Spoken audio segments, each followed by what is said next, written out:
Yes friends, तो departmental की अब हम इस प्रॉब्लम को सॉल्व कर रहे हैं। अच्छी प्रॉब्लम है, एक बार पढ़ते हैं। The following balance are extracted from the books of Beta. You are required to prepare departmental trading account and general P&L account for the year ended 31 December 2016। Department A और डिपार्टमेंट बी की detail दे रखी है। General expenses जो common है वो दे रखे हैं। नीचे लिखा हुआ है closing stock of department A 6 lakh है, जिसमें including goods from department B 1,20,000 है। At cost to department A, okay. अब यहाँ पे ध्यान दीजिए, at cost to department A लिखा है, डिपार्टमेंट बी की कॉस्ट नहीं है। At cost to department A, यानी कि डिपार्टमेंट बी ने तो जो भी ट्रांसफ़र किया होगा वो प्रॉफिट पे किया होगा, ठीक है। और ये लिखा है closing stock of department B include करता है goods from department A 1,80,000 at cost to department B. वो तो जब मैं परचेज करूँगा तो मेरे लिए तो कॉस्ट है ही, लेकिन जो दूसरा डिपार्टमेंट है वो किस पे करेगा? सेलिंग पे करेगा। ये पॉइंट आपके बहुत इंपॉर्टेंट होते हैं, इनको पढ़ने से ही सारी चीज़ समझ में आती है। तो चलिए इसको करके दिखाते हैं। सबसे पहले हमें बनाना है डिपार्टमेंटल ट्रेडिंग अकाउंट। तो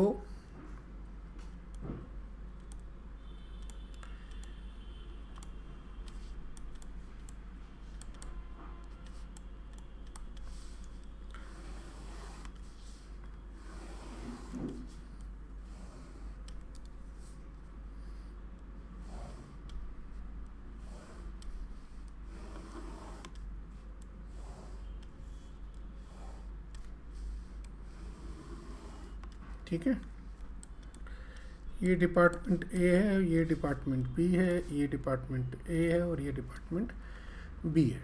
ओपनिंग स्टॉक दे रखी है, परचेज दे रखी है, सेल दे रखी है। Opening stock, purchase, sale, closing stock. जो वैल्यूज़ हैं उन्हें आप पहले लिख दो। ओपनिंग स्टॉक है हमारा 3 लाख और 2,40,000। सो 3 लाख और 2,40,000 हमारा ओपनिंग स्टॉक हो गया। परचेज है 39 लाख एंड 54 लाख,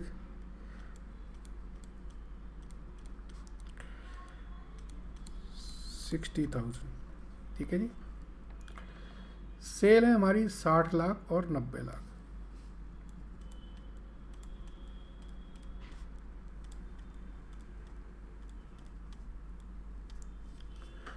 और क्लोजिंग स्टॉक है ए का 6 लाख है और बी का है 12 लाख।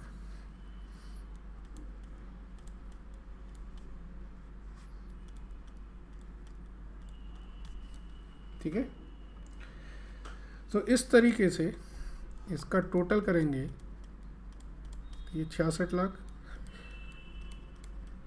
66 लाख, तो ये आएगा 24 लाख। ग्रॉस प्रॉफिट और ये 1,02,00,000, तो ये आएगा हमारा 45 लाख। इसके बाद एक हम जनरल P&L अकाउंट बनाएंगे।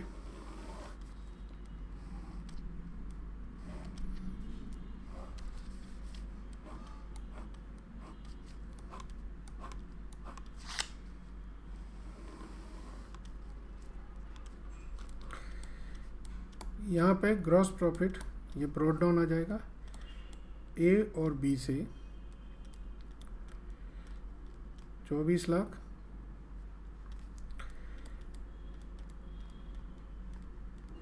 45 लाख।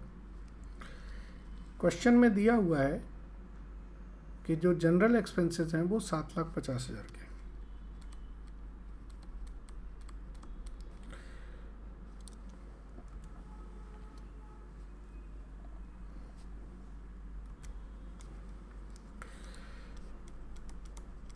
जनरल एक्सपेंसेस हो गए 7,50,000 के।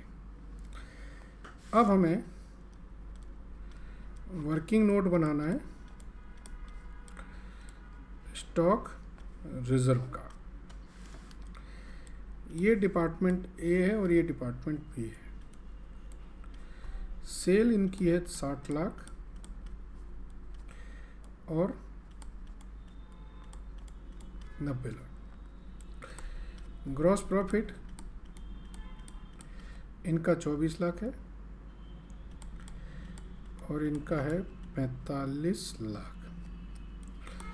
तो जीपी परसेंटेज की बात करेंगे तो हमारी ये है, ठीक है जी।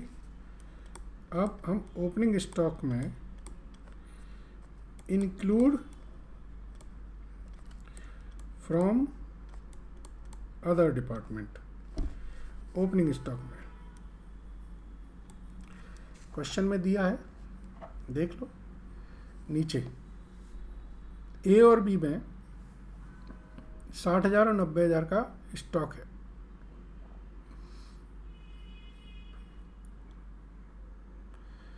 तो ए में 60,000 और बी में 90,000, यानी कि ये कहाँ से आया है? ये बी से आया है और ये ए से आया, यानी कि इस पे इसने प्रॉफिट जोड़ा, इस पे इसने जोड़ दिया। तो ओपनिंग स्टॉक रिजर्व की बात करेंगे तो ये आ जाएगा 60,000 पे 50% यानी कि 30,000 और 90,000 पे 40% यानी कि 36,000। ऐसे ही अब हम बात करते हैं closing stock. Included from other. अब ये ऊपर लिखा था कि ए के क्लोजिंग स्टॉक में 1,20,000 है और बी के क्लोजिंग स्टॉक में 1,80,000 है।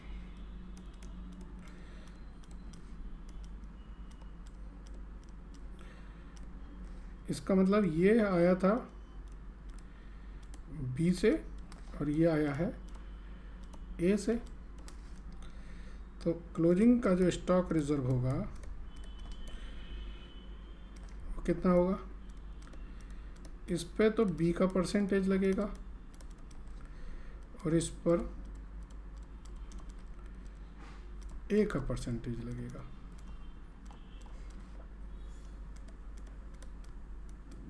ठीक है, तो यहाँ पर आप क्लोजिंग स्टॉक रिजर्व डाल दें 1,32,000 का और ओपनिंग स्टॉक रिजर्व डालें 66,000 का। ठीक है, सो जो नेट आएगा वो हमारी वर्किंग आएगी। इसका टोटल आएगा 69,66,000। तो ये हमारा नेट प्रॉफिट हो जाएगा 60,84,000। ठीक है, सो देखो ये छोटा सा कंसेप्ट था, ये पहले भी हम लोग कर चुके हैं, तो आता है आप लोगों को। चलिए, मुझे लगता है यहाँ तक क्लियर है सारी बातें। Thank you.